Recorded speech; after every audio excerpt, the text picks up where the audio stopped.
see a quorum. I must inform members that the clerk of the committee can only receive motions for the election of the chair. The clerk cannot receive other types of motions, cannot entertain points of order, nor participate in debate. We can now proceed to the election of the chair. Pursuant to Standing Order 1062, the chair must be a member of the government party. I'm ready to receive motions for the chair.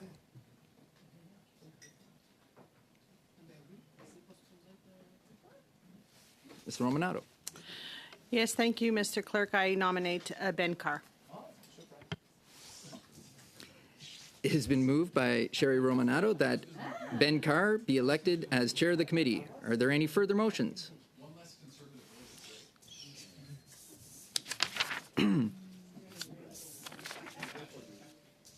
Is it the pleasure of the committee to adopt the motion? All right, I declare the motion carried and Ben Carr duly elected chair of the committee. I invite him to take a seat.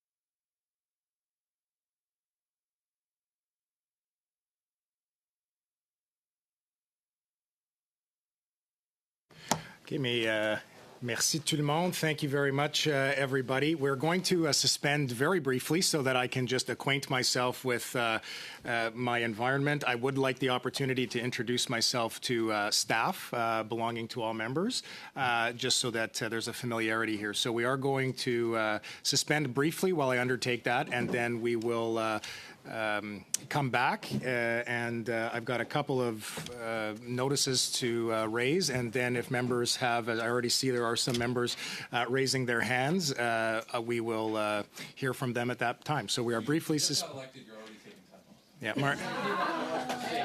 That's a message. You know, Mark, I did read that I'm not permitted to censor members, which is a good thing for you. So suspended for a few moments. I may prefer you.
You see some hands. I'm going to make a running list in just a moment. I'm going to begin just by reading the important information that we need to respect in regards to translation.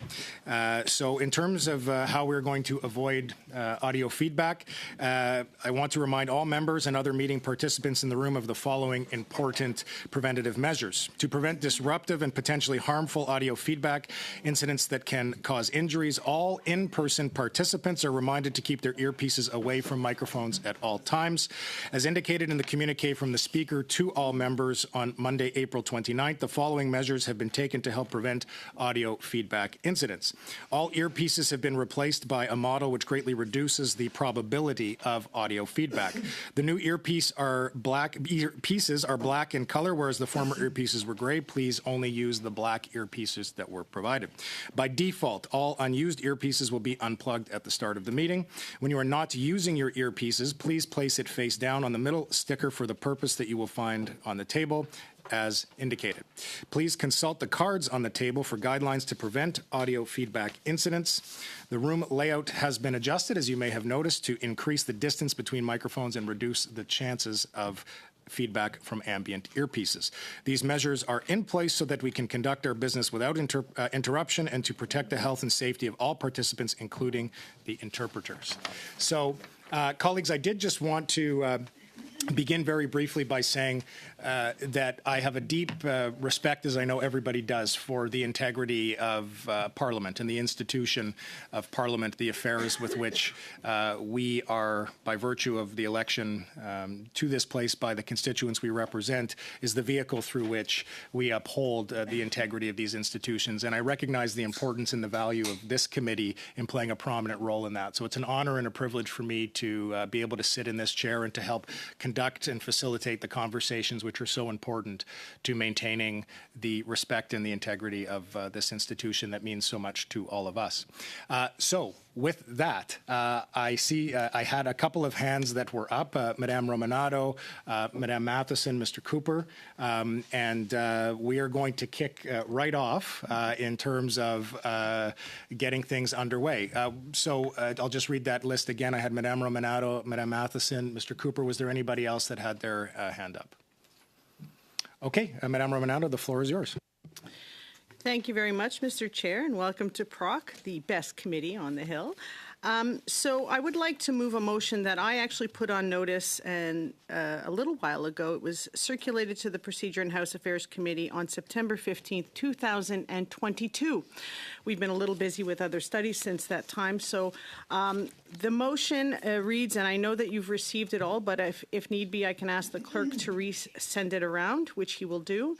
That pursuant to Standing Orders 108-1A, the committee conduct a review of the members of the House of Commons workplace harassment and violence prevention policy and make any relevant changes to ensure members of Parliament are protected from violence and harassment or any kind between members, and that the committee report back to the House.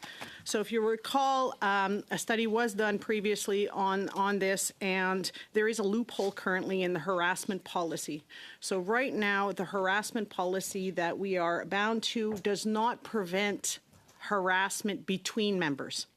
So our sexual harassment policy does cover sexual harassment between members, but the current harassment policy does not. So there's a loophole in that, and we would like to look into that to see if we can close that. So that was the purpose of this study, is to close that loophole. So that was the motion that I had put on notice almost 2 years ago now, and I think that it would be wise for this committee to finally get to that study. So with that, I turn it back to you, Mr. Chair. Okay, thank you, Madame Romanado. Ms. Matheson? Yes, so thank you. And I had seen that motion. I am newer to the committee, so getting my bearings on what had been put forward before. But I thought it actually was important to expand on that. So I actually had an amendment. Jeez.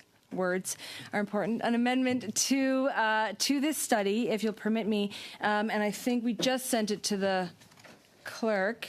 Yeah. Okay. Good. because it is a significant, like it still holds the intent of the original motion, but it expands it a bit to the following. And I apologize to interpreters. I hope they get the copy shortly. I'll say it slowly.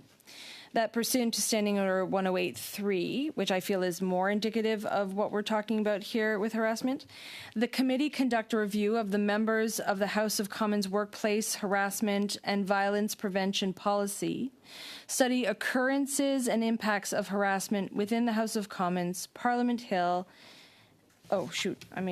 Parliament Hill constituency offices, and via the use of members' social media, and make any relevant changes to ensure members of Parliament, personnel, and members of the public who participate in the day-to-day activities of the institution are protected from violence and harassment.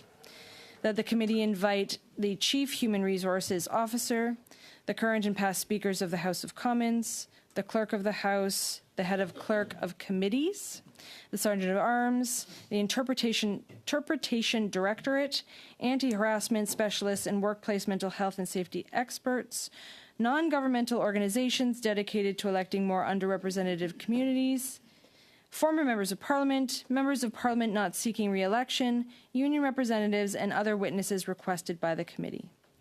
That 6 meetings be devoted to witness testimony, and that witness list be submitted to the clerk within 7 days upon the adoption of this motion, and that the committee report its findings to the House no later than October 31st, 2024. So the reason, if I may speak to my amendment, is that we have seen changes, I believe even since the study had been done in this committee, that concern me between members, absolutely. Okay, we've got a point of order from Mr. Berthaud. Oui, avant d'en parler, est-ce qu'on peut avoir une copie de l'amendement? Could we have a copy of that amendment before we begin discussing it? Well, the clerk is currently trying to translate the thing, and we'll allow Ms. Matheson to carry on, and we'll wait a few minutes. All members will have a copy in writing of the amendment in English and in French. Is that okay, Mr. Berthaud? Yes, thank you. My concern is just, I believe that since the study and even since Ms. Romanato had, like she had said, introduced this 2 years ago, this motion, there have been changes. I know that I've heard about it. It is member to member, but it also has an impact on the larger institution and all of those who work within it. It extends to our work in the community. So I think I wanted to put forward a more comprehensive list of all of the people that would see those changes and have a say in terms of how we conduct ourselves here. I think that it's fairly substantial. I think that this could have real meaning going forward, and having that date placed upon it to ensure that we're not, because there are many things that happen that this committee has to deal with, but to ensure that we stay on course and that can focus on this, because I truly believe that this will have a lasting impact. And so I will stop there. I hope that you are all able to get that amendment physically in hand so that we can continue the discussion. Okay, so a couple of things here, colleagues. Ms. Matheson, just my understanding is correct. You have moved your motion to amend. I believe we now have a copy of this translated into both official languages. Je crois qu'il y a une copie dans les deux langues officielles. Both official languages are now available. The clerk will distribute a copy immediately.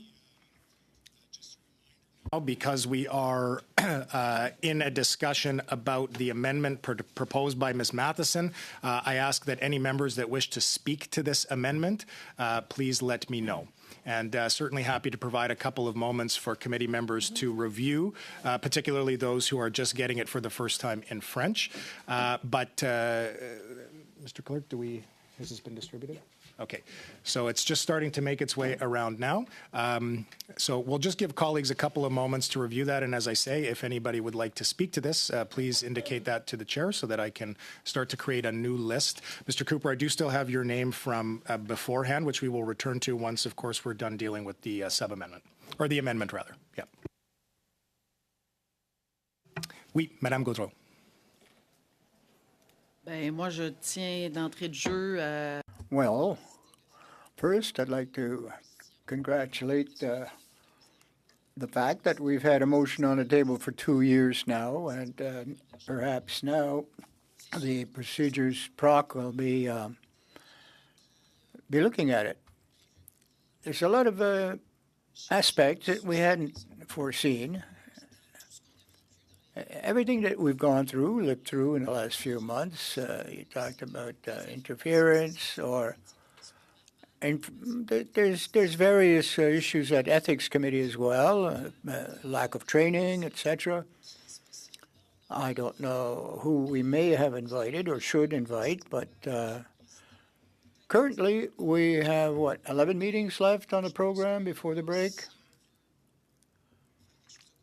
And if we want to be constructive, don't forget that this has been on the table or suspended for quite a while. So, thank you, Madame Gaudreau. Ms. Romana. Thank you, Mr. Chair, and I want to thank my colleague for bringing forward that amendment. I think, obviously, when I put forward that notice of motion almost 2 years ago, a lot has changed, and the conversation about civility and how this place works has been top of mind. And I think it requires all of us to conduct ourselves in a way that Canadians expect of us. And there is a loophole, unfortunately, and I've heard in terms of the harassment policy, and I've heard from whether it be a witness or a colleague that they're not enjoying the experience of their time on the Hill. And I think that it requires that we look at it a little more and have an adult conversation about how we conduct ourselves and close any loopholes that there may be, so that in the event of a situation where a member is subject to harassment, that they have a vehicle that they could go to address it. So I want to thank my colleague for bringing forward the amendment. I think it's much more prescriptive, which I think is a great idea. We have a few weeks left before the House rises. We can really get some interesting work done here and open that conversation. So thank you. Merci. Thanks, Mr. Romanato. I had Mr. Gerritsen, suivi par Monsieur Berthaud, and then followed by Mr. Duncan.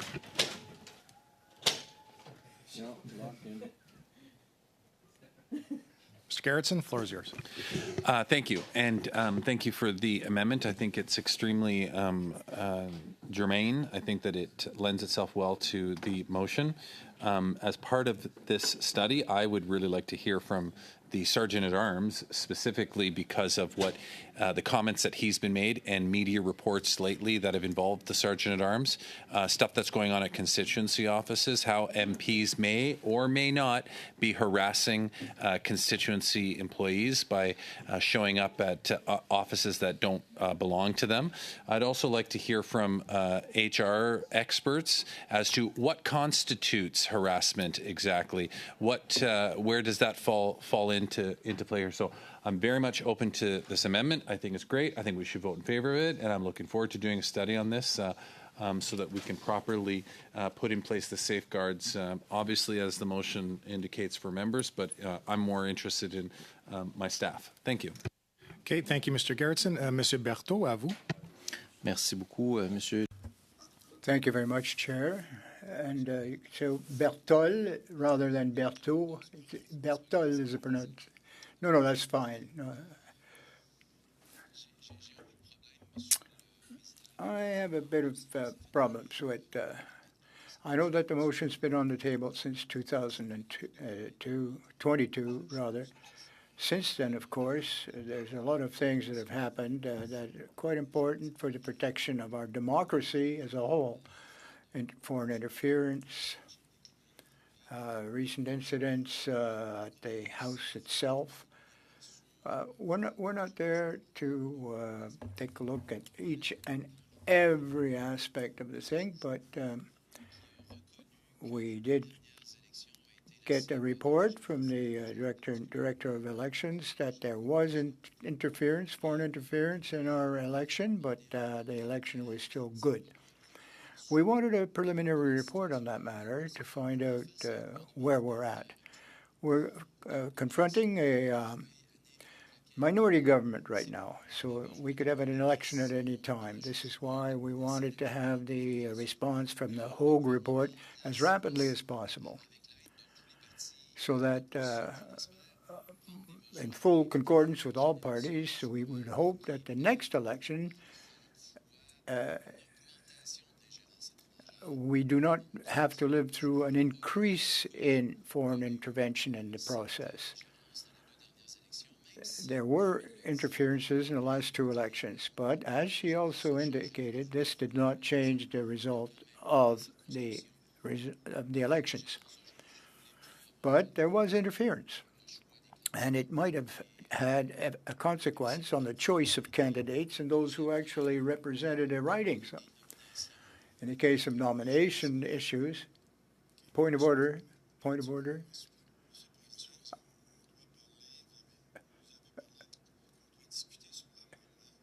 We're not discussing the motion at this time or the sub-amendment even, but we're looking at other cases that we may study in future. So I think that we should limit our discussions to the specifics of our current discussion on this motion.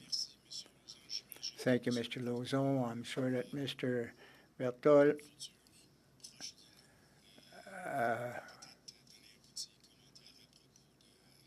will be allowed to make his comments, but at the same time continue. Thank you, Chair. Yes, I was speaking of nomination processes in the writings.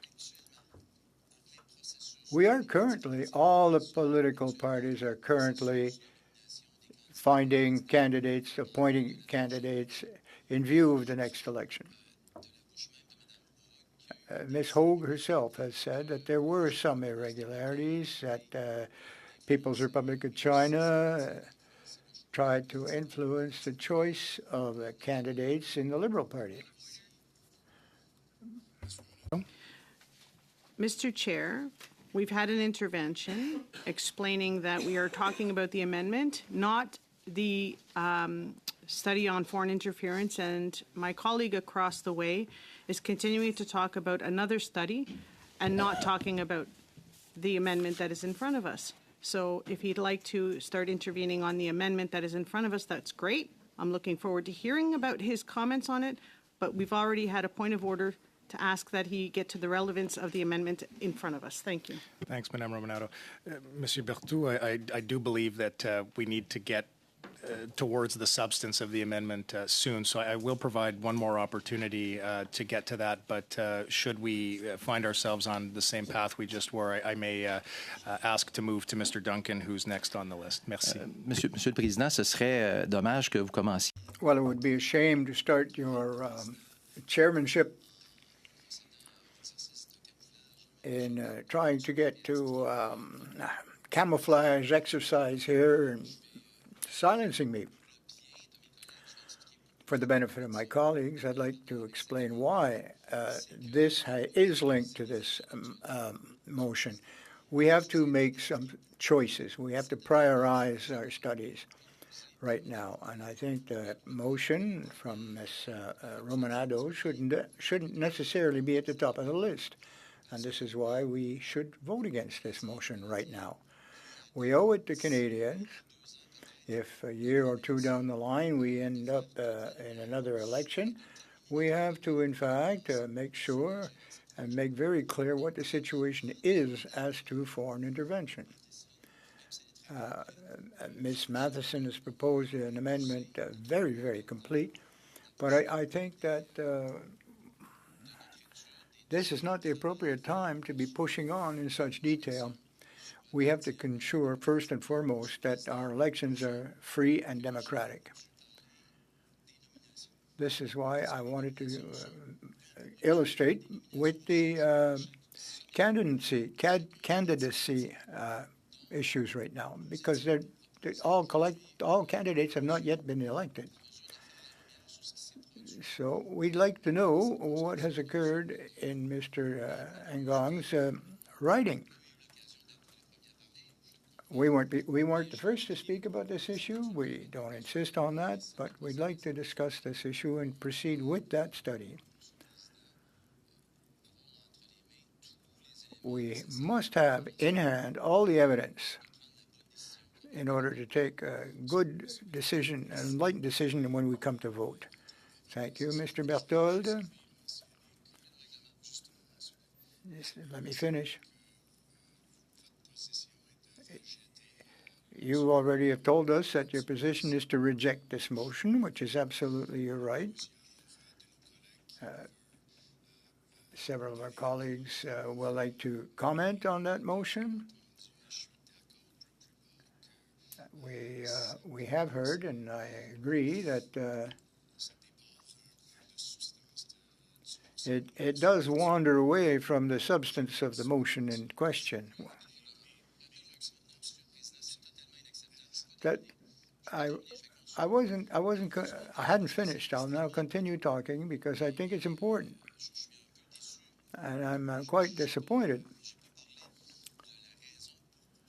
I didn't speak of the reason for which the motion is being proposed by the government today. I think we should be talking about what happened in Michael Chong's writing. And this is why this motion was tabled this morning from across the way, in order to impede the committee of doing its work. Point of order, Mr. Chair. Just a moment. Just a minute. We're not talking about another motion now. We're talking about a motion that we are seized with a specific motion here. And I'm very anxious to be able to, speak on this motion, the motion that is now in play.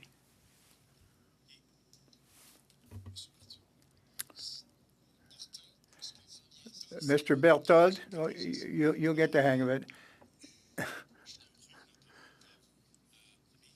I understand that the floor is yours, but once again, I would request that you stick to the matter in hand, to the substance of the motion with which we are seized. I suggest we resume speaking on the motion that we have before us. Well, I don't necessarily agree with your interpretation of the situation, Mr. Chair. Respectfully, I've been talking about this amendment, and the consequences that it will have on the work of our committee. If we read this amendment, that we invite the HR chief, clerk of the House, the clerk of the House, the clerk of the Senate, the head of Security, Sergeant at Arms, the Interpretation Directorate, specialists, former members of government, those who do not wish to be reelected, and other witnesses as requested by the committee. 6 unions to be devoted to this study. Well, I'm speaking out to the amendment. Well, what does this represent? What are the consequences? We'll be spending the next 6 meetings discussing this issue, whereas we have Honorable Hoag's report in hand, which was made public last week, a preliminary and interim report, but very important. The conclusions have been quite striking, very revelatory.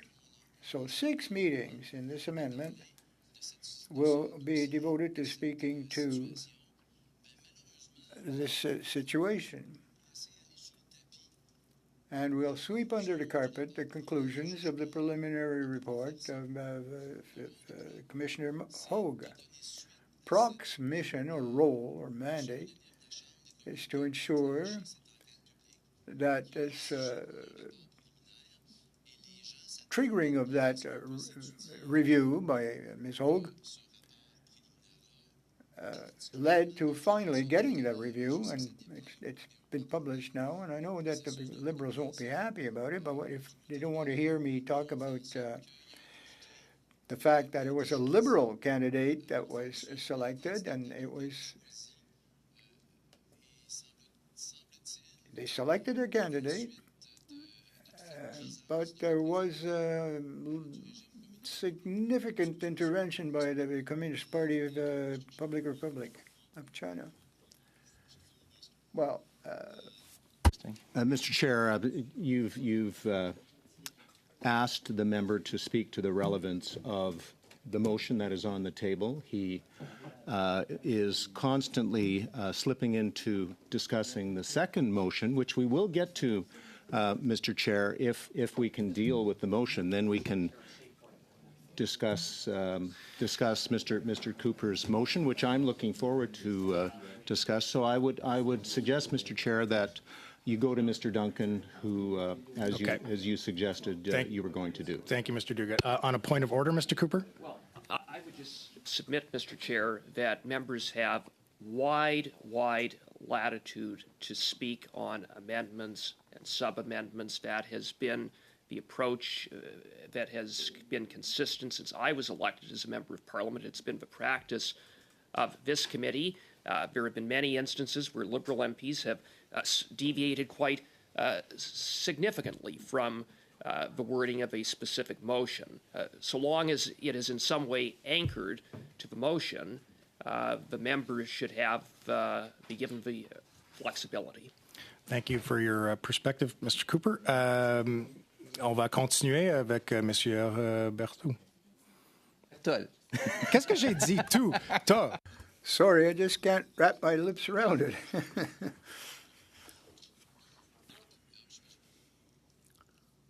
No, I hadn't finished. So, Chair, this is why I wanted to raise the issue. Very important point. And when I have another opportunity to speak, I'd like to add my name to the bottom of the list for a second go on the substance of the amendment.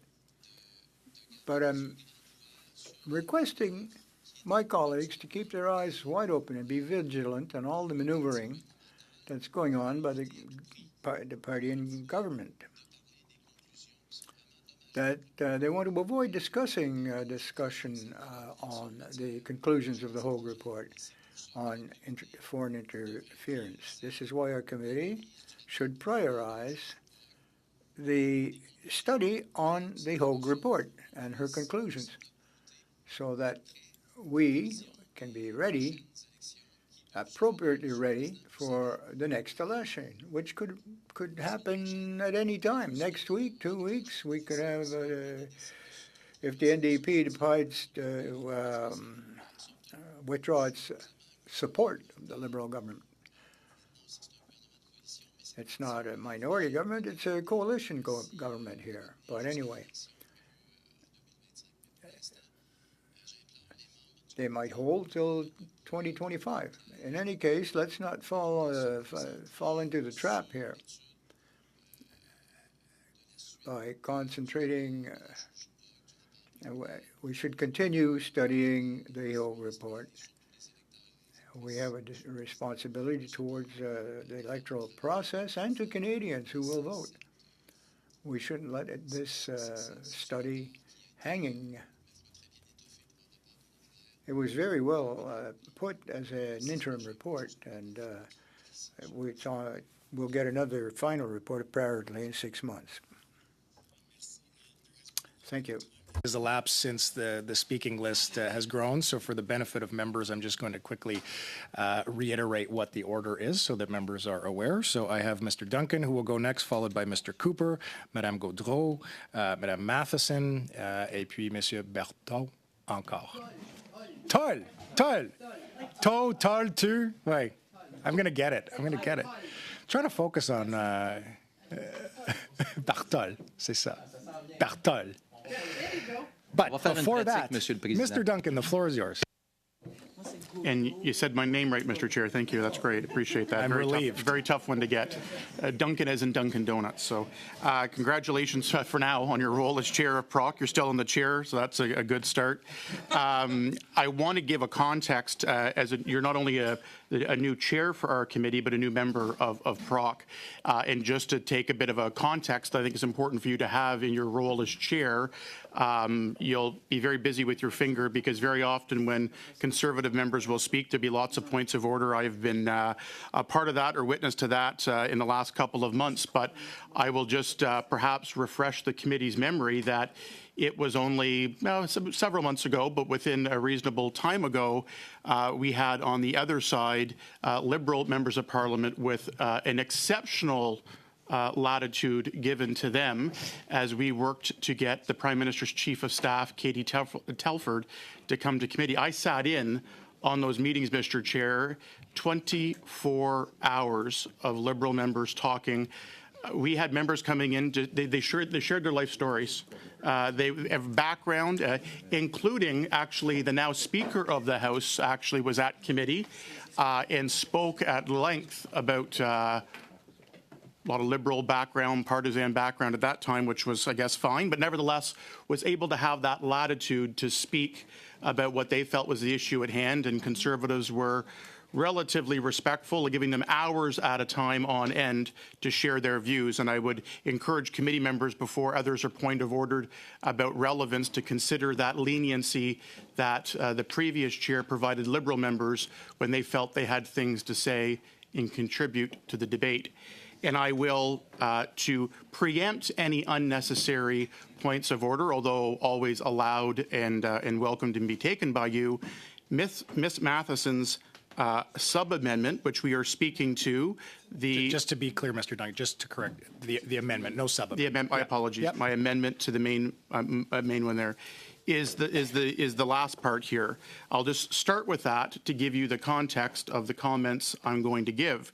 That 6 meetings be devoted to witness testimony and that witness list be submitted to the clerk within 7 days, and that the committee report its findings to the House no later than October 31st of 2024. The comments that my colleague has made before me and that I will make here as well, some specifically on this, but I think that alludes to asking PROC members to vote on what the priority of this committee is and what the next several weeks, what my colleague before me had just done, and what we will continue to say is, frankly, this is a distraction. This is cynical me, but I think many Canadians that are tuning into this today will say, Ms. Romanato, that had this on notice for 2 years, that today be the day that it's brought forward, there was full knowledge by Liberal members and all members of this committee that just only recently that Justice Hogue had provided her initial report dated May 3rd, 2024, into the public inquiry into foreign interference, something this committee has been seized with a lot, and rightfully so. The more information that is gathered and more information that's put out in public information, frankly, there are more questions that need to be answered, many of which this committee could and should be dealing with as the priority.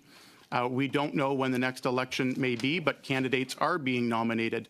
The issue of foreign interference, when we talk about the amendment that is here about the number of meetings, let's just call the spade a spade for Canadians who are perhaps not memorizing the parliamentary calendar as much as maybe those of us in this room would. 6 meetings would bring, with a recess week next week, and by the time the House rises in June, that would likely take us right out to the summer. That is a deliberate attempt to push down any conversations and meetings and further study on the issue of foreign interference and things that my colleague, Mr. Cooper, has raised. So there is absolute relevance when we talk about what we're talking about today and laying on the floor here. To the amendment specifically in the main part, I do find it ironic that here we are talking about how hard it is, Liberal members and NDP members, about how hard it is to be a politician these days. There is an irony in this. With everything that's going on in the country, the mood of Canadians right now is rightfully one of frustration and despair. We hear about food banks. We hear about housing costs. We hear about crime. We hear about drugs and disorder that are happening in every part of this country. There is a lot of frustration right now with the current government and their policies and what's going on. And to know of what those struggles are, the millions of people that are using food banks, the millions of Canadians that are struggling to own a home, to sit here and say that, you know, it's a tough time to be a politician, I think most Canadians would shake their head about what the priorities are. Instead, the House and Procedural Affairs Committee does need to make a priority on foreign interference. It should be of no surprise to members, including members of the Liberals and NDP, that this would be an issue and a notice of motion or a priority of this committee after the initial report came in of what we need to know. Mr. Cooper has done a fantastic job raising a lot of points and trying to get answers to the many questions that the government has evaded. We've seen time and time again, particularly on the issue of foreign interference, the Liberals are never forthcoming with the proper information the first time and proactively. It has been media leaks, and frankly, the whole premise of the seriousness and the magnitude of the issue of foreign interference didn't come because a member like Ms. Romanato brought a notice of motion to take a look at this. It was only brought forward by leaks that came into media and reporting. I don't know who it was. Obviously, we don't know who it was that made those leaks, but they were obviously frustrated at the Liberal government and ministers withholding information from members of Parliament directly, and Mr. Chong being the major highlight, sadly, of that circumstance. And many, many times, again, only in the last couple of weeks have there been further leaks about how members of Parliament have been not provided proper disclosure in a reasonable time frame, instead reading through media reports and questions from journalists about foreign interference attempts to intimidate members of Parliament, and so forth. And it was time and time again, and I've seen it here at Proc several times as well, the failure to properly disclose information proactively has led that. So when we talk about what the priorities, Mr. Chair, of this committee should be in the coming weeks, as we have a few more weeks left in the parliamentary calendar before the summer recess, Canadians would expect us not to talk about how tough it is to be a politician these days. I think even when we talk about that issue, the fact that the Speaker threw out the Leader of the Opposition from the chamber last week and created chaos. I'll remind you that the Speaker in his opening days, when we talk about the operations and standing orders of this House, was to say his job was to be the referee and never be the story. Whoops, that's been the story, all right, many, many times. So again, I think rather what we do need to focus on is what Canadians are asking us, particularly with the lens of the House and Procedural Affairs Committee, is not 6 meetings and a very last-minute motion that comes in, amendment rather, that comes in to a notice of motion that's been on for 2 years that suddenly needs to be done and dealt with and heard basically all the meetings until the summer recess. Canadians are smart enough to know just how cynical this attempt is. It's an attempt on the topic to silence the opposition, I think, to create a distraction from the real issue. The real opposition, very, very excellent point, Mr. Cooper. The real opposition of holding the government to account and getting issues. And I think what we can do, Mr. Chair, is we can focus on the issue of foreign interference. There are topics that have been raised in the public discourse through the report and the public inquiry by Justice Hogue that we can deal with here and get answers for. And to the point of a real opposition and being the priority, I would implore my Bloc and NDP colleagues not just to see past this attempt by the Liberals to do this and to instead focus on this issue, getting answers that really, really do make Liberal members uncomfortable to have to defend their government's actions, or actually, in many cases, inactions. In many cases, it would rightfully make Liberal members uncomfortable to have to defend and discuss the topic of foreign interference. Because the more we learn, the more questions we ask, and the more answers we seek, is actually, I think, producing some information that has not been forthcoming from the Liberal side. So I would implore my NDP and Bloc colleagues to understand and realize the attempt of what the Liberals are trying to do here.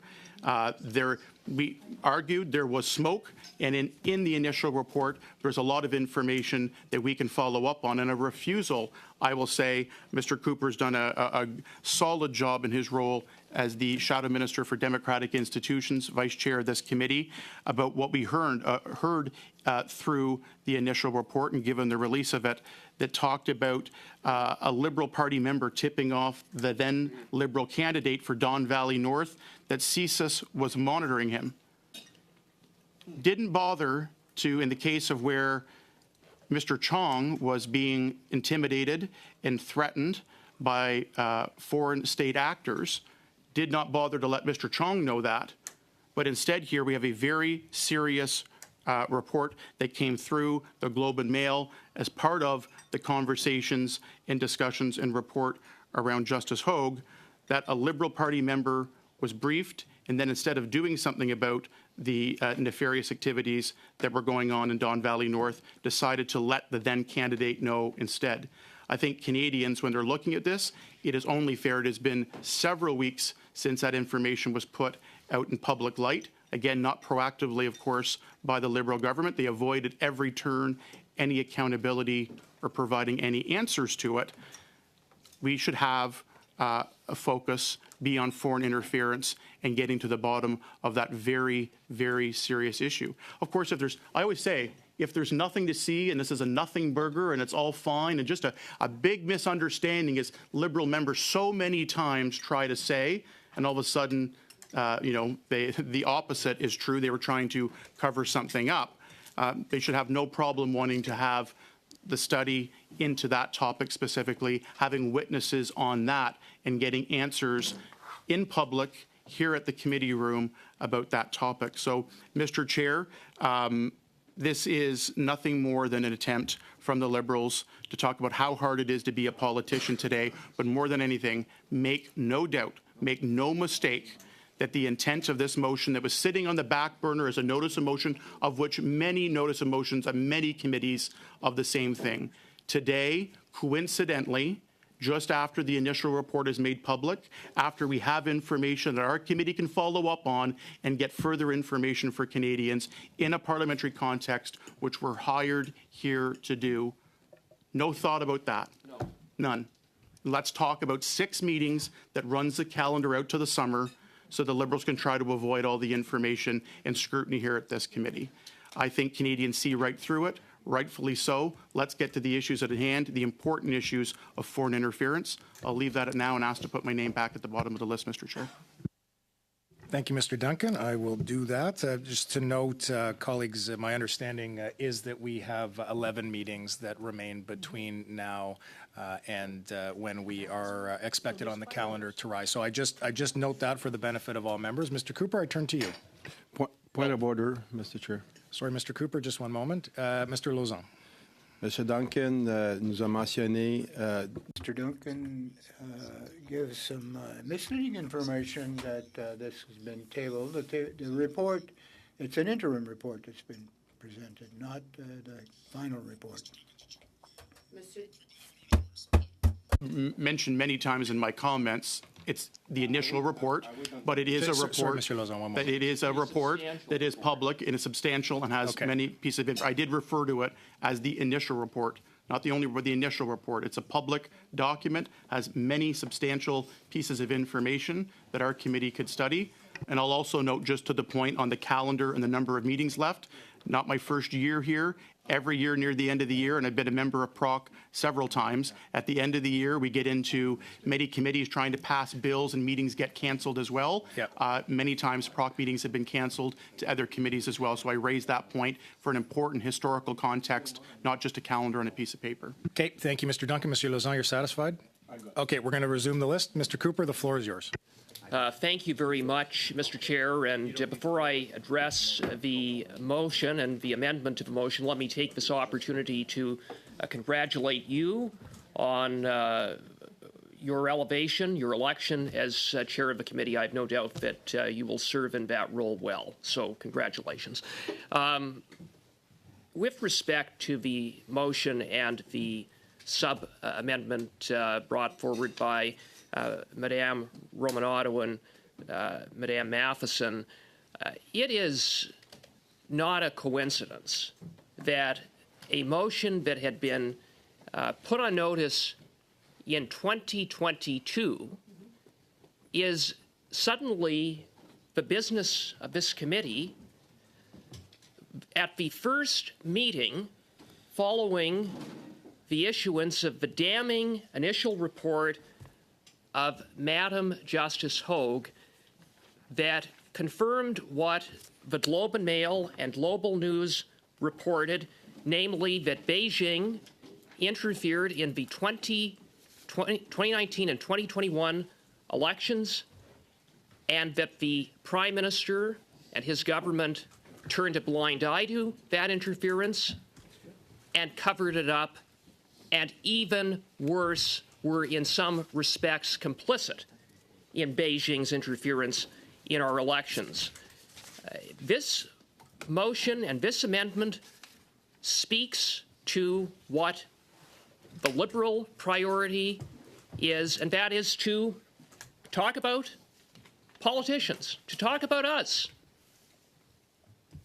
I'm astounded that there are members in this committee that are more interested in talking about themselves and how tough it is to be a member of Parliament at a time when our constituents are struggling, at a time when after 8 years of this Prime Minister, after 9 years of this Prime Minister, housing costs have doubled, rent has doubled, mortgage payments have doubled, 2 million Canadians are resorting to the food bank. The cost of living for everyday Canadians has been worsened as a result of this government's punitive carbon tax that went up a 23% hike in April. Yeah, Canadians are struggling, and these Liberals and New Democrats just want to talk about themselves and how hard done by they are. Yeah, I know they're feeling the heat. They're feeling the heat from their constituents who are damn mad at them for their disastrous policies that they have presided over for the past 9 years that have done untold damage to this country and untold damage to Canadians. Now, I will be moving a sub-amendment, and that is as follows. That the amendment be amended by A, adding after the committee where it first appears the following. After it has completed its study on foreign election interference, and B, deleting after the words, or deleting the words to the House.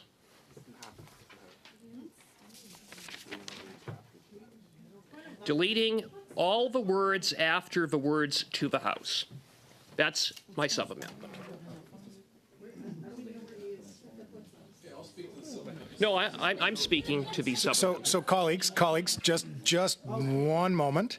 Mr. Cooper, do you happen to have a written version of this, or could you repeat it? I'm just sensing there's some confusion on the part of members as to what the actual wording of the sub-amendment is. I will read it, and then I will maybe help guide members find where the amendments are within the amendment, the sub-amendment. Just one minute. Is that a point of order, Ms. Matheson? Okay, Mr. Cooper, just a moment, please. Ms. Matheson, point of order. I'm just confused how a member can sub-amend the amendment on a study that we don't have in front of us. Like, we're not actually studying foreign interference. So I find that complicated. Yep, we are. How are we doing that? How are we in the middle of a foreign affairs study in this colleagues, committee? let me just consult with the clerk here for a moment, okay? Thank you.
Ms. Matheson, I think you said you withdrew. Did I understand that correctly? Yeah, so I guess that there was a split in terms of how the committee decided before I was a part of it. So okay, so colleagues, here's where we're at. We have an admissible sub-amendment. We are now moving to debate on the sub-amendment. Now, at this point in time, I want to pause for a moment as I am a new chair.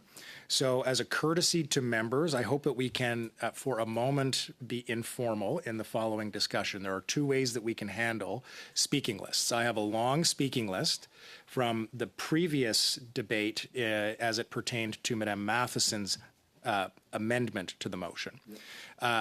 We can talk about creating a new list specific to the sub-amendment, or we can talk about continuing the list as it were prior to that. So, Mr. Gerritsen, do you have a comment on this? I do. The way that the previous chair had done it was she held on to that existing one, went to a new one, and then after we're done there, it goes back to the other one. I think that also encourages people to stay on topic by doing it that way. Okay, colleagues, are we in agreement that we will start a new list?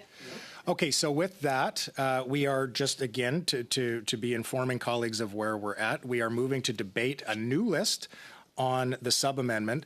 The existing list as it pertains to the amendment will hold. So I had Mr. Gerritsen, I have Madame Romanado, I have Mr. Calkins. Anybody else preemptively, or we'll just see how our conversation goes? Madame Gaudreau? Okay. Okay, so our colleagues here are just in the process of getting translation. Do we feel, colleagues, that we can move into this conversation without the translation in front of us right now, or do we want to wait a moment? I'm seeing some nods. Okay, Mr. Gerritsen, the floor is yours in relation to. Oh, pardon me. I had just moved it, and I had indicated that I wish to speak to it. Normally, the mover of an amendment speaks. Yeah, okay, sorry, Mr. Cooper, you're correct. So it will go Mr. Cooper on his proposed sub-amendment. So just 1 minute, Mr. Romano. Okay, colleagues, just quickly, I know there's lots flying at us. So again, I will reiterate where we're at. Mr. Cooper has moved a sub-amendment. Mr. Cooper, if you could graciously speak to it just so that we have some clarity for colleagues, then, of course, you are permitted to speak to it at whatever length you desire. From that point in time, we will go to Mr. Gerritsen, followed by Madame Romanado, followed by Madame Gaudreau, and if the list is exhausted at that point, of course, we will vote on the sub-amendment, and depending on the direction we get there, we will move back to our long and comprehensive speaking list number 2. Which I alluded to a moment ago. So with that, Mr. Cooper. Thank you very much, Mr. Chair. And yes, I will just read the motion, the amendment, the sub-amendment again, and then just explain if there's any clarity needed, and then speak to the substance of the sub-amendment. So the sub-amendment reads as follows: that the amendment be amended by A, adding after the committee where it first appears the following: after it has completed its study on foreign election interference, and B, deleting all the words after the words "to the House." So just for clarity, what the motion as amended, if this sub-amendment were adopted, it would be amended to read as follows: that the committee, after it has completed its study on foreign election interference, invite the following individuals A to L, and it would remove that the report of the study be returned no later than October 31st, 2024. It would remove that date. So that is the sub-amendment. And is it a point of clarification, Ms. Romanado? Okay, Ms. Romanado. Thank you. So I just want to make sure I'm understanding which first word reference the committee. So pursuant to Standing Order 1083, comma, the committee after, is that where you're putting it? I just want to know where he's adding that addition, the A and the B. Yes, that's correct. And the rest stays the same, except at the end, the no later than October 31st. Is that correct? Exactly. Okay, thank you. Okay, so. You're good. Madame Romanado, that's the clarity you needed? Yeah, Okay, that's what Mr. I need. Cooper, floor remains yours. Thank you very much, Mr. Chair. And this is about setting priorities. It's about setting priorities between ourselves versus fulfilling our responsibility to provide oversight and to hold the government accountable on a matter of significant importance and significant concern, and that is foreign interference, particularly by the Beijing-based communist regime, in our sovereignty, in our democracy, and in our elections. The report of Madam Justice Hogue is a damning indictment of Justin Trudeau and his government. Madam Justice Hogue confirmed that, quote, interference occurred in the last two general elections, and that, quote, the right of Canadians to have their electoral processes and democratic institutions free from covert influence, end of quote, had been impacted in those elections. This is something that Justin Trudeau turned a blind eye to in terms of interference that was taking place in the 2019 and 2021 elections, notwithstanding that he had been repeatedly briefed and warned by the security and intelligence establishment. Then he attempted to cover up what he knew and downplayed the extent of Beijing's interference. Madam Justice Hogue, on the contrary, confirmed the credible reports from Global News and the Globe and Mail that were first reported in the fall of 2022. And that is, as I said, that Justin Trudeau was warned about Beijing's interference, that he did nothing to stop it, that he worked to cover it up, and not only that, but that in certain instances, Justin Trudeau was complicit in Beijing's interference where it benefited himself and the Liberal Party. Among the most damning findings in Madam Justice Hogue's report is how Justin Trudeau handled Beijing's interference in the 2019 Liberal nomination in Don Valley North. Madam Justice Hogue determined that there were, quote, well-grounded indicators that Beijing interfered in the nomination to help the current member for Don Valley North secure the nomination. Well-grounded indications that Beijing interfered in that nomination to help the member for Don Valley North win the nomination. Think about that. And think about when those first reports of Beijing interference came to light in the media and how the Prime Minister and certain members of this committee responded to that. They said, essentially, that the report wasn't true, that the member for Don Valley North was a great member of the Liberal team. They launched personal attacks on certain members of this committee who dared to ask questions about the fact that there was a sitting member of Parliament that was facing allegations that Beijing had interfered in his nomination to help him secure the nomination.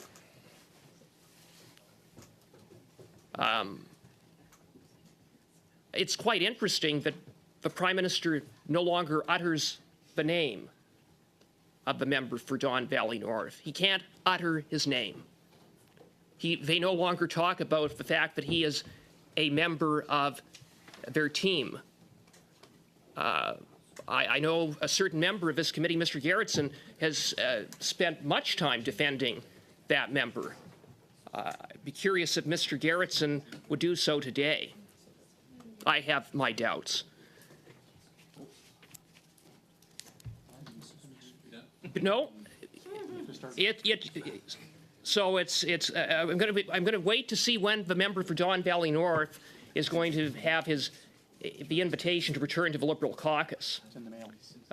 Maybe it's in the mail with who knows?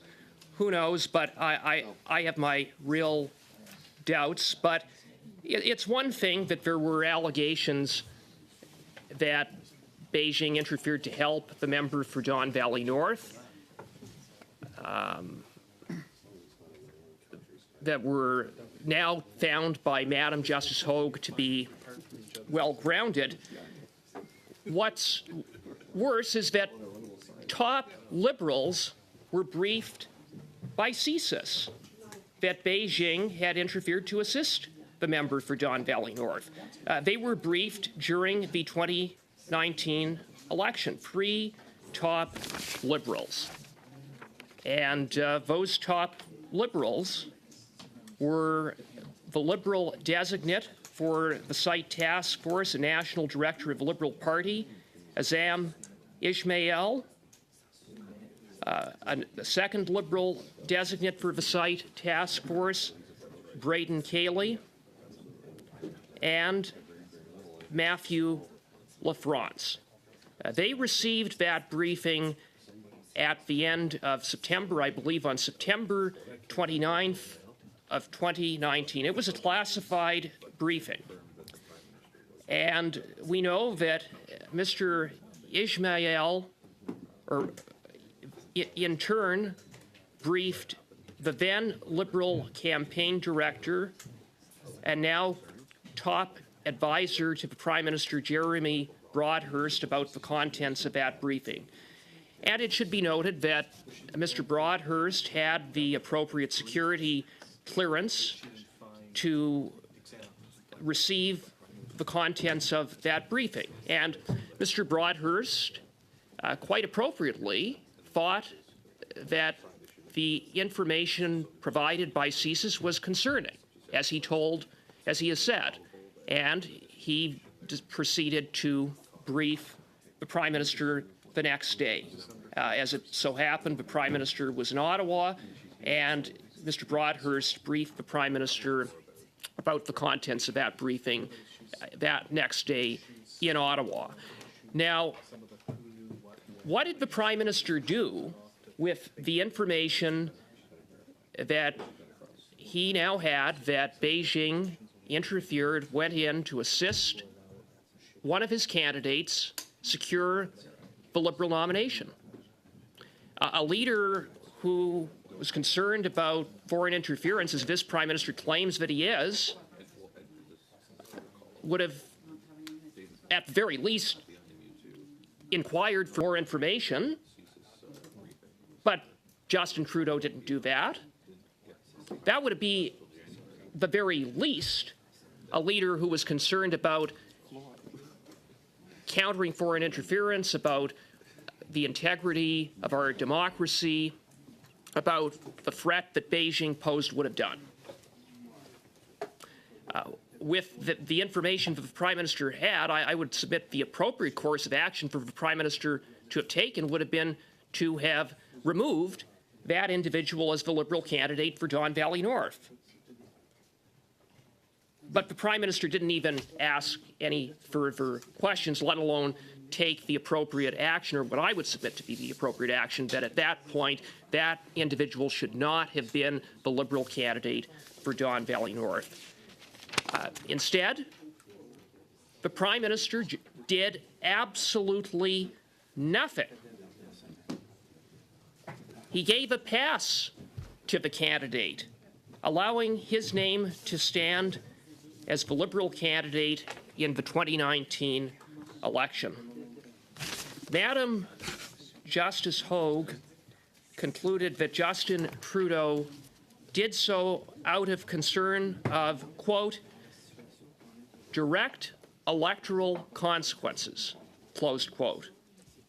Direct electoral consequences of removing the candidate, a candidate that had been assisted by Beijing, a candidate that the Prime Minister had been briefed about having been assisted by Beijing, and the Prime Minister, Justin Trudeau, was more concerned about his own electoral interests and the electoral interests of the Liberal Party of Canada than protecting our democracy from Beijing's interference. Those aren't my findings. Those are the findings of Madam Justice Hogue, that the Prime Minister did it out of concern for direct electoral consequences. Direct electoral consequences to whom? To him.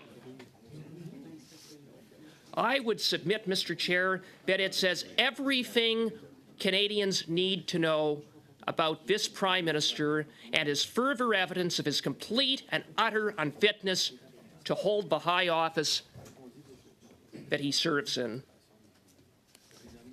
This is a Prime Minister who... Sorry, is this a point of order? Mr. Gerritsen, is this a point of order?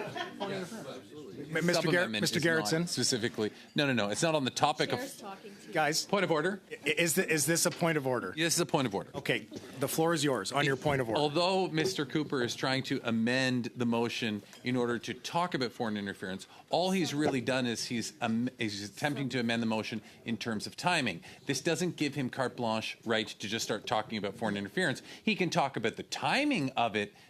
He can filibuster in that regard in order to prevent it, but I don't think he is on topic by talking about the content of another report or another study, which is what he's trying to do. On the same point of order, Mr. Cooper, Mr. Chair, the objective, the purpose of the motion, of the sub-amendment to the motion that I have put forward, is to prioritize this committee's study on foreign interference. The basis of that prioritization is the findings of Madam Justice Hogue's report, which raises the need for parliamentary oversight and accountability.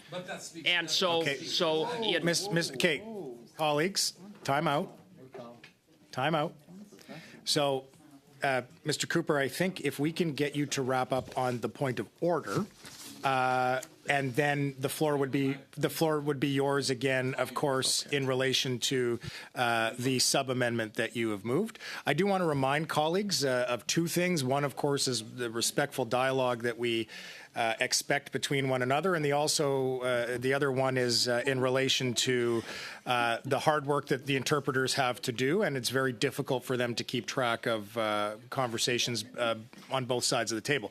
So, Mr. Cooper, just so I understand, are we done on your point of order to the point of order? Well, I reply to the point. I know, but I just want to be clear. Okay, point of order is concluded, and Mr. Cooper resuming on the debate in relation to the sub-amendment that you've moved. Right. Again, speaking for you, Mr. Chair, prioritization. The Liberals and New Democrats seem to prioritize themselves. Conservatives want to prioritize protecting our democracy from Beijing's interference and seeing that Canadians get the answers that they deserve about some of the very, very troubling findings of Madam Justice Hogue's, contained in Madam Justice Hogue's first report. And going back to the Prime Minister's involvement and how he responded to the information that CSIS had passed on to his top officials that in turn was passed on to him about Beijing's interference in the Don Valley North nomination, I know that it's something that Liberals no longer like to talk about because, of course, of the Prime Minister's culpability. They were very interested in talking about that member a year ago, not so much anymore, and we saw an effort just moments ago by Mr. Gerritsen to try to shut me down from talking about the Prime Minister's actions in the Don Valley North Liberal nomination. Not only did Madam Justice Hogue find that the Prime Minister made his decision to ignore the CSIS report and intelligence about the member, that it had an impact on the overall election in Don Valley North. That, in fact, it affected, to quote Madam Justice Hogue, Prime Minister's decision, quote, affected who was elected to Parliament, close quote, in Don Valley North. And so the Prime Minister, in turning a blind eye to Beijing's efforts to assist someone win the Liberal nomination, and his decision to allow that individual to continue to stand as a Liberal candidate, resulted in someone who happened to be Beijing's preferred candidate, someone who Beijing thought would advance their interests in Ottawa to get elected to the House of Commons. That's on Justin Trudeau. And as bad as all of that is, speaking to the need for why we need to prioritize our study on foreign interference, it was also recently reported in the Globe and Mail, based upon a senior national security source, that the same Liberal candidate, the current member for Don Valley North, was tipped off that he was being monitored by CSIS. In short, the classified CSIS briefing, contents of that classified CSIS briefing that was provided to three top Liberals, all within the Prime Minister's inner circle, Jeremy Broadhurst and the Prime Minister, who were informed of the contents of that briefing. One of those five Liberals, likely leaked that classified information that resulted in the member for Don Valley North being tipped off that he was being monitored by CSIS. This is a very, very serious matter. The report in the Globe and Mail contains very, very serious allegations that the member was notified, tipped off, because if that is true, and there's every reason to believe it is true, then one of those top Liberals would have leaked that classified information. And in doing so, the leaker broke the law. They violated the Security of Information Act, multiple sections of the Security of Information Act. They could face up to 14 years behind bars for contravention of multiple sections of the Security of Information Act. So it's about as serious as it gets. But not only did they violate the Security of Information Act, they betrayed their oath of secrecy. They undermined an active intelligence operation into Beijing's interference, and perhaps most concerning, they compromised CSIS's sources and methods.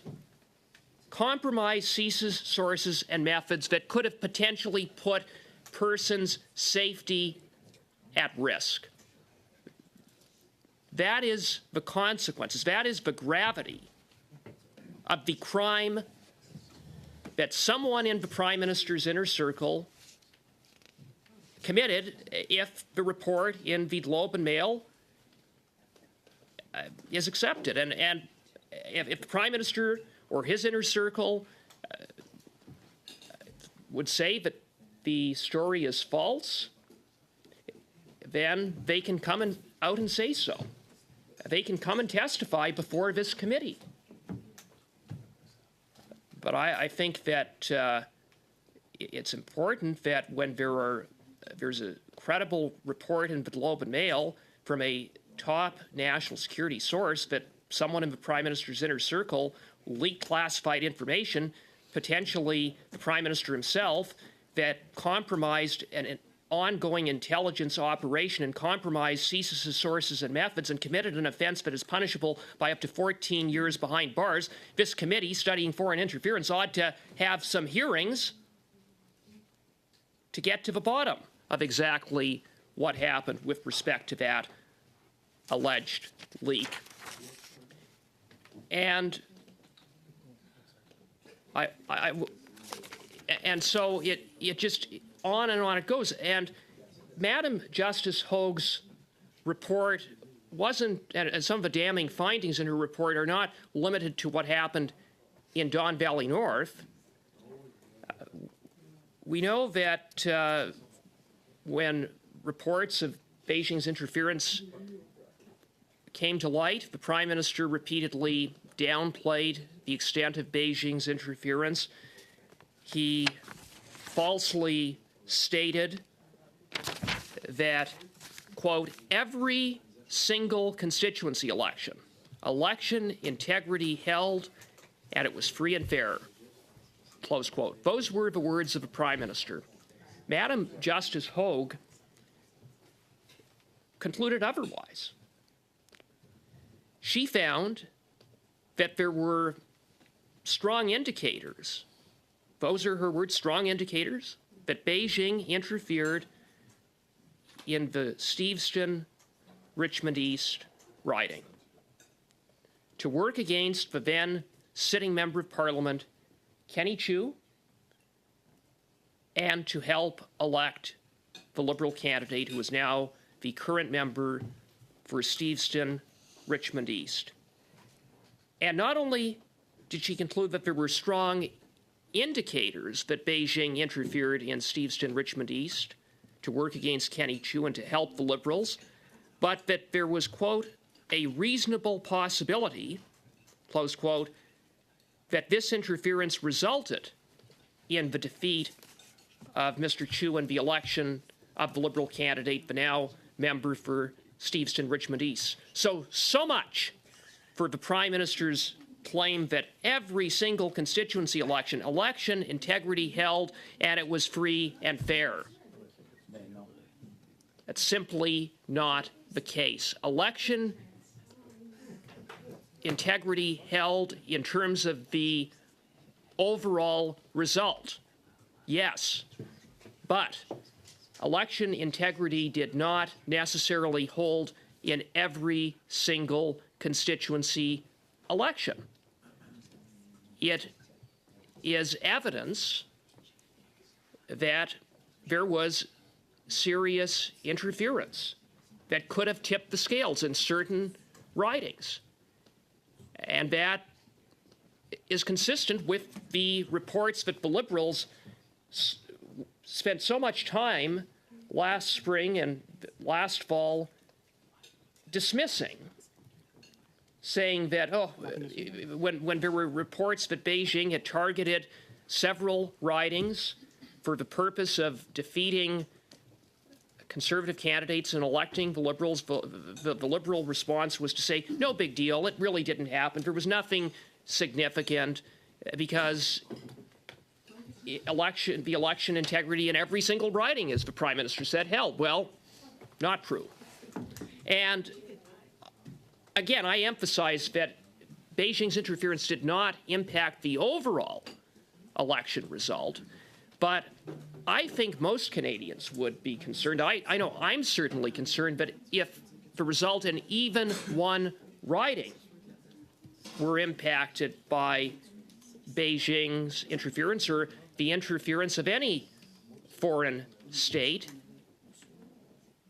it would be something that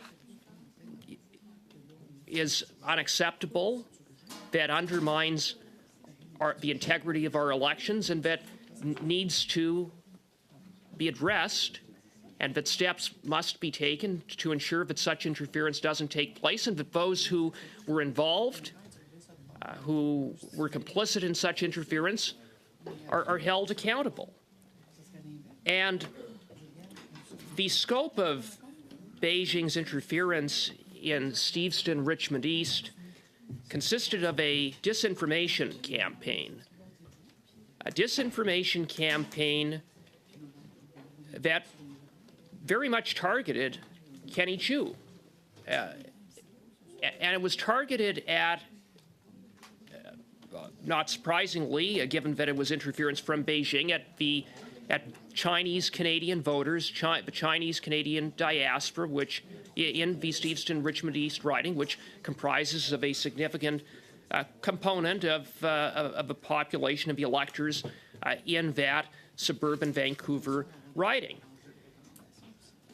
Now, as concerning as it is that there was interference in Steveston Richmond East, in which there was a reasonable possibility that such interference resulted in the defeat of Mr. Chiu and the election of the current Liberal member, it's not as though the Prime Minister, the Liberal Party, the Liberal candidate were bystanders in this interference. They, in fact, were participants in Beijing's interference.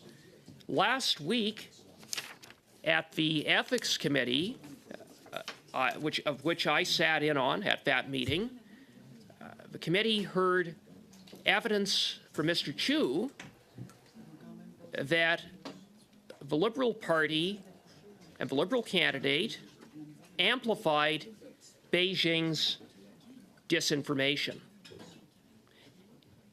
and that the Liberal Party actually created various disinformation products that were then disseminated throughout the Steveston Richmond East riding that had the effect and were intended to amplify Beijing's disinformation. And what was Beijing's disinformation?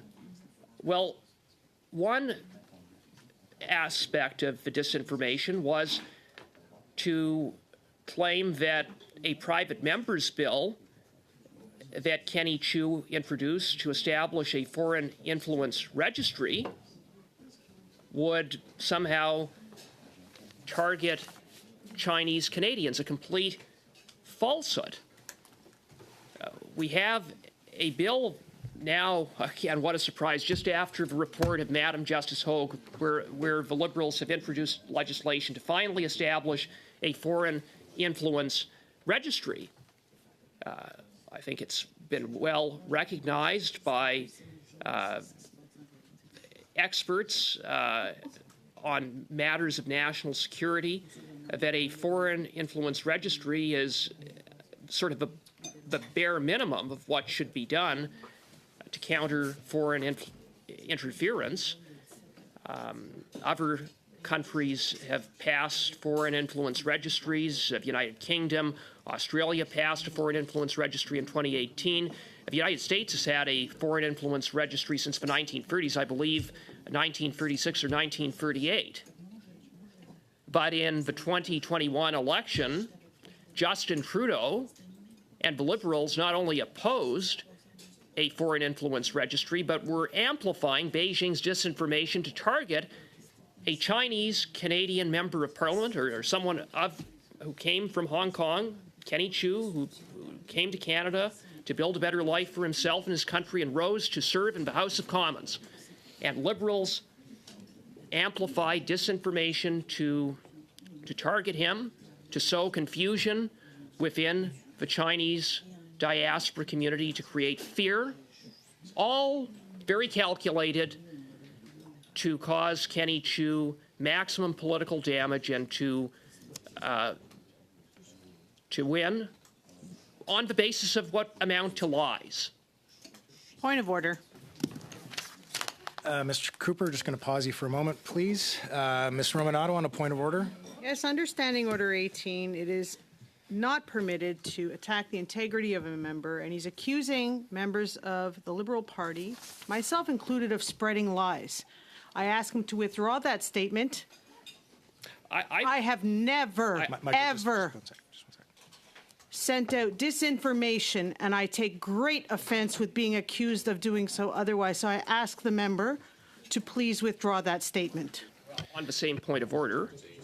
So, colleagues, I know I'm new to the chair today, so I'll just ask. I know you've known each other for a long time, but please don't begin your response until I've granted the floor. It just helps me to maintain control and order. Mr. Cooper, in response to Ms. Romanato. In response, Mr. Chair, it appears Madame Romanato was not listening carefully to my submission because I never made such an accusation with respect to her. I merely repeated the testimony of Kenny Chiu that the Liberal Party in the riding of Steveston, Richmond East, amplified Beijing's information and created disinformation products. Disinformation amounts to untruthful, deliberate disinformation, misinformation, and that amounts to spreading falsehoods, spreading lies, doing so deliberately. That is the evidence of Mr. Chiu at committee. That is what I repeated. Okay, so that concludes your response to the point of order. Ms. Romanato, are you satisfied with that response, or did you want to, on another point of order, speak to this? I do not want to further speak to this. However, I would ask my colleagues to be judicious. That is the whole point of the study that I put forward. Okay, thank you, Ms. Romanato. Mr. Cooper, resuming your debate on your sub-amendment. Well, going back to my sub-amendment and with respect to the last comment made by Madame Romanato, it's very nice and well to say, oh, well, we should be so very polite. Tell that to Kenny Chiu. Have you talked to him lately? I did last week. And Mr. Cooper, just sorry to cut you off. A reminder, things should come through the chair. Thank you. Thank you, Mr. Chair, and you are correct in that regard. I would submit to members they should perhaps talk to Kenny Chiu because he was subjected to a disinformation campaign by a hostile foreign state that was amplified by the Liberal Party for electoral gain, that attacked him on a personal basis as a Chinese Canadian, did irreparable damage to his reputation in his community, and as Madam Justice Hogue indicated, that there was a reasonable possibility, her words, not mine, that Kenny Chiu is no longer a member of Parliament.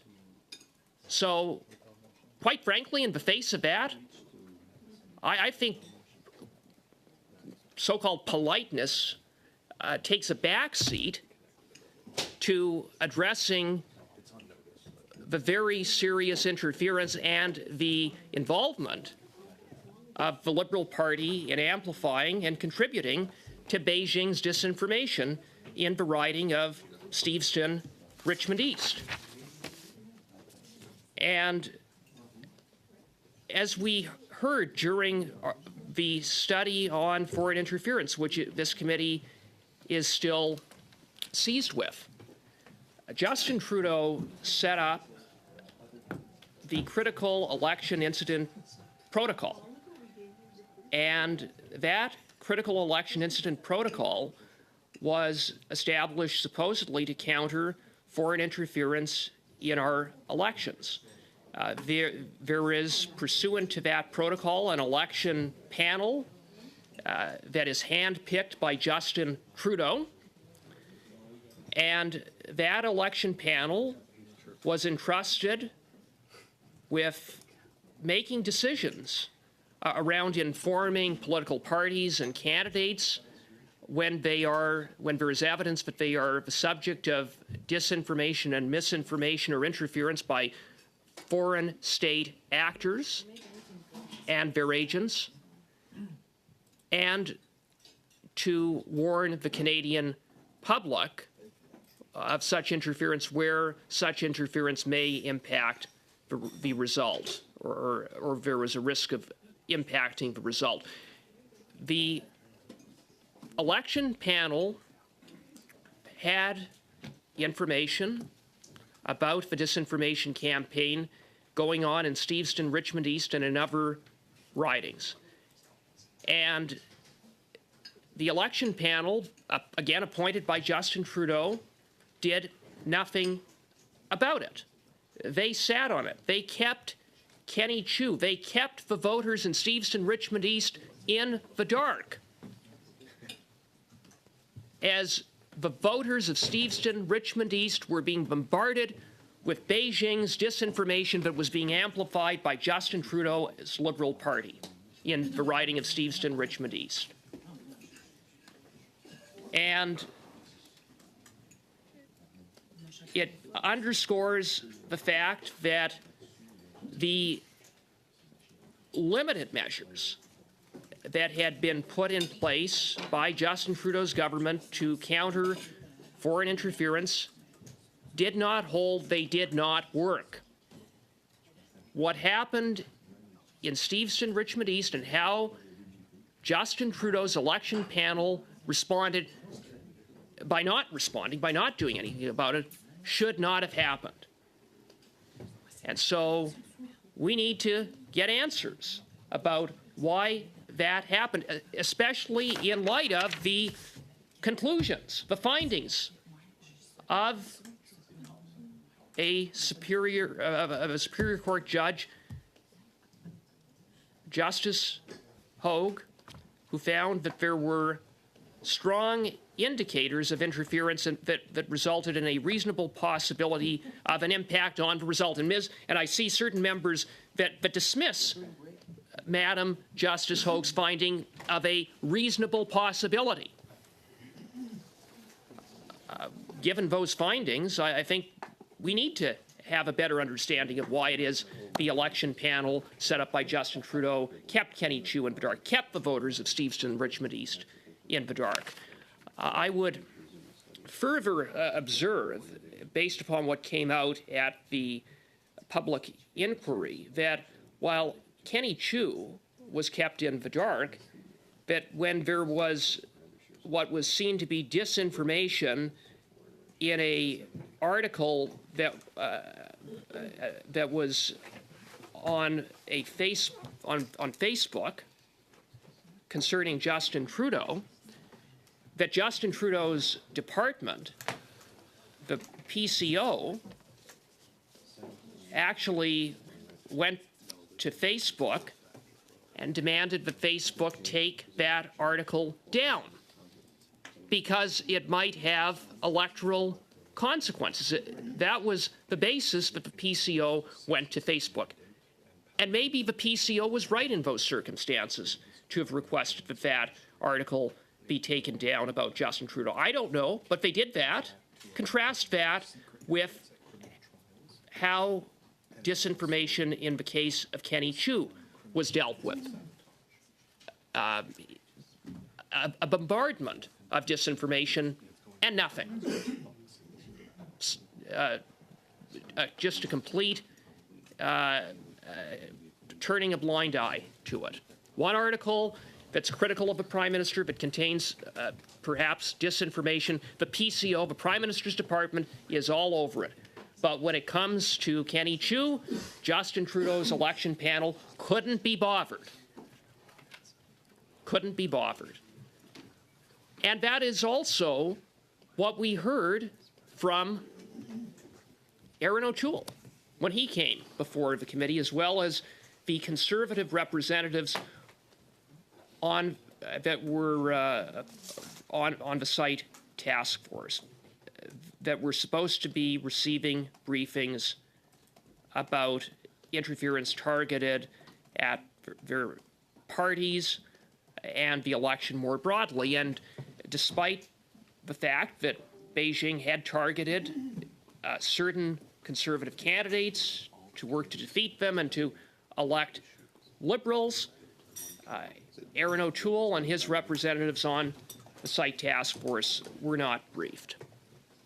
And so it does speak to a double standard of sorts when there's any kind of disinformation negatively impacting Justin Trudeau. Every effort is made to shine a light on it, to shut it down, to remove it from social media. But by contrast, when it comes to Erin O'Toole, when it comes to certain Conservative candidates, when it came to Kenny Chiu, nothing was done. And not only was nothing done, the Liberal Party actually amplified the disinformation and created their own disinformation products to further amplify that disinformation, again, for electoral gain. And so in that regard, the Liberal Party was not just a bystander to Beijing's interference. It's not just that they turned a blind eye to Beijing's interference, as bad as that is. They were, in some respects, complicit and involved in Beijing's interference, which is scandalous, which is un-Canadian, which demonstrates that this Prime Minister, frankly, just isn't up to the job. He's not fit for the office that he holds. And so, Mr. Chair,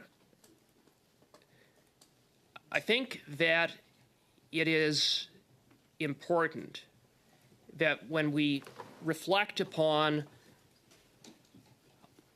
just some of those findings of Madam Justice Hogan, there are many, many more. I mean, it is a substantial report. I know one member of the committee on the Liberal side sort of dismissed the report when Mr. Duncan was speaking, as if to say there's nothing there. Well, there's a lot in this report, and it doesn't look very good on Justin Trudeau, that's for sure. And it's no wonder that the Liberals don't want to talk about the report. They don't want to have hearings on foreign interference. They would rather shut that study down entirely if they could have their way. I certainly recognize that there is merit to the motion in terms of undertaking a study on the topic contained in the motion, but when it comes to a question of setting priorities, it is obvious that election interference has to take priority to the study contained in being proposed in the main motion. And so that is all that my motion, sub-amendment to the motion, would do, is it would say yes, proceed with the study proposed by Madame Romanato, but it's not going to come at the cost or at the expense or at the priority of the election interference study. I think that's reasonable. I think it is consistent with what we are here to do as a committee. And that is to work on behalf of Canadians, not to work on behalf of ourselves, but yet the priority of some members seems to be that it's all about me. You know, forget about the attack on our democracy, forget about Beijing's interference, forget about the record of the Prime Minister in turning a blind eye to Beijing's interference, forget about the complicity of Justin Trudeau in that interference. Forget about all of it.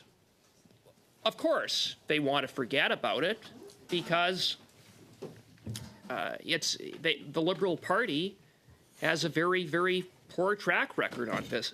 And back in the spring, there were reports, there were allegations. Mr. Cooper, if I may for just one moment, I'm sorry to interrupt you. Just want to be mindful of a couple of things we're approaching. So we are going to continue We have the resources to continue until 2 o'clock. In 5 minutes, Mr. Cooper, assuming you're still speaking, I am going to suspend so that we can take a health break. As a former school principal and teacher, I know the importance of letting people stretch their legs, get blood flow, get some water, go to the washroom, reset your brain. I think that's very important to productivity and efficiency. So, I will say that again. We are going to continue, if necessary, I should say, to 2 o'clock. And in 5 minutes, regardless, Mr. Cooper, of whether you're still speaking or not, we'll suspend for a health break for about 5 minutes. Should you still wish to have the floor after the suspension, when we resume, of course, the floor would be yours again. Is that that's understood by everybody? Okay, Mr. Cooper, back to you. Sorry to interrupt you. Well, okay. Thank you, Mr. Chair, and I will simply conclude for now. Okay, the next on my list then, as Mr. Gerritsen is not here, goes to Madame Romanato. Thank you, Mr. Chair, and I'm glad that I have an opportunity to address some of that and on the sub-amendment. So the reality is there are 11 meetings between now and the end of June, and there are 22 meetings between now and October 31st. I understand from the sub-amendment that the date was removed, and the reference was after it completed its foreign study on foreign interference. The reality is this committee has always functioned in a way that, in the event, we could actually walk and chew gum at the same time. So in the event that, witnesses were not available one week, there's nothing stopping this committee from not having multiple studies going at the same time, which we've done in the past. And nowhere did anyone say we're finished with foreign interference. It is something that is still ongoing. And so I don't understand why we can't do both. So I have been very patient with respect to the request for my study, which I brought forward a while ago. Because we had finished the study on the question of privilege for Mr. Chong, I thought it'd be time that maybe we can bring forward that study, but it doesn't mean that we're not doing any other studies. So I just want to clarify that for my colleagues who seem to think that I'm planning on bouncing the other study. That's not the goal here. I just would like us to be able to do two things at once, which I know, crazy talk, but I think we actually can do that. So in the event 1 week witnesses or one meeting witnesses for one study aren't available, we do the other one. So I'm trying to find some common ground here. And I know that my colleagues have been talking for the last almost 2 hours about the previous study, which is important still to us. We still have other things that we need to do on that, but it doesn't mean we can't do both at the same time. And the reality is it was actually a Conservative member who came to me to ask us to do this study. So I will not reveal who that is out of respect for them. So that's why I'm bringing it forward. There's no big master plan. It literally, honestly is. There's a loophole. I'd like to fix it. And I think we can do both. So I'm throwing that out there to my colleagues. I think we can, and I think we should. So can we find a way forward is my point. And I think we can all agree on that both are important, and we can do both. We're pretty talented. Thank you.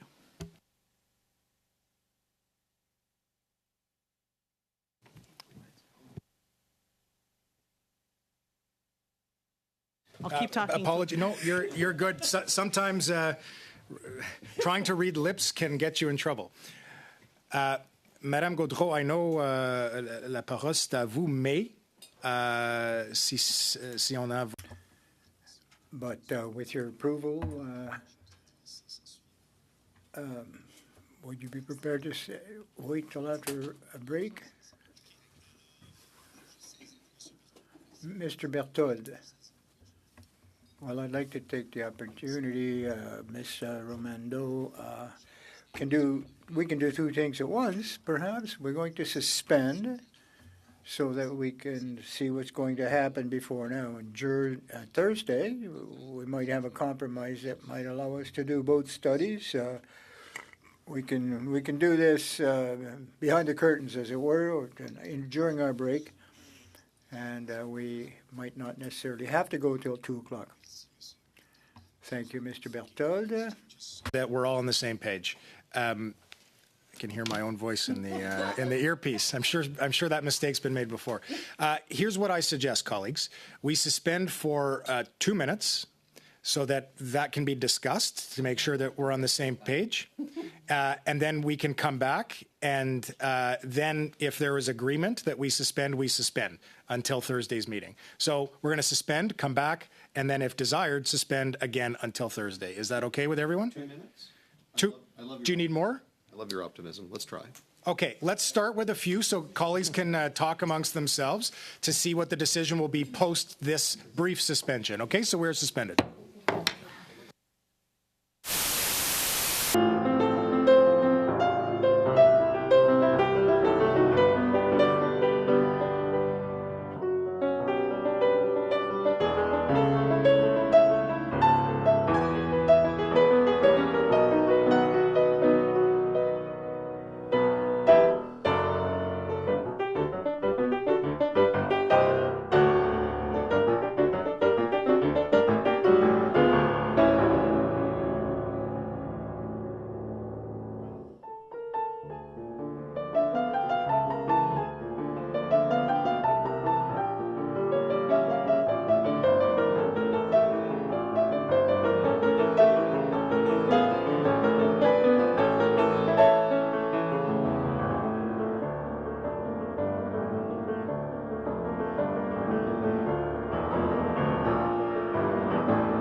becoming quite obvious I'm the issue here. So I understand that there have been conversations amongst colleagues and the parties for us to suspend until our next scheduled meeting, which would be Thursday. I'm looking around the room for agreement on this.